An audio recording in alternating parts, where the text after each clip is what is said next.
کچھ خبریں عالمی منظرنامے سے ہیں۔ امریکی کانگریس میں پاکستان کی امداد پر پابندی کی کوشش ناکام بنا دی گئی۔ شیلا جیکسن لی اور بار براری نے پاکستان کی امداد جاری رکھنے کے حق میں دلائل دیے۔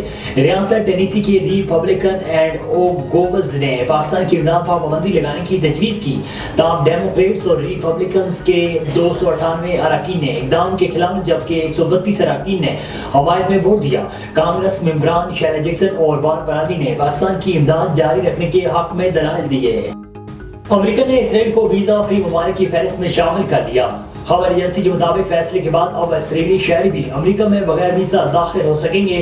اسرائیلی شہریوں کا امریکہ میں ویزوں کے بغیر داخلہ 30 نومبر سے شروع ہوگا۔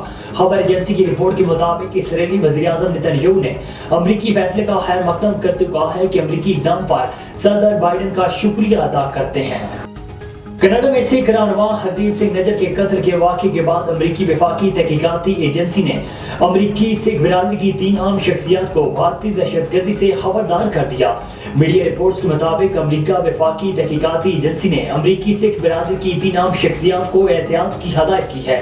کینیڈا میں بھارت کے ہاتھوں ہردیپ سنگھ نجر کو بے دردی سے قتل کرنے کے واقعے کے بعد ایف بی آئی نے امریکی سکھوں کو بھارتی خطرات سے آگاہ کیا۔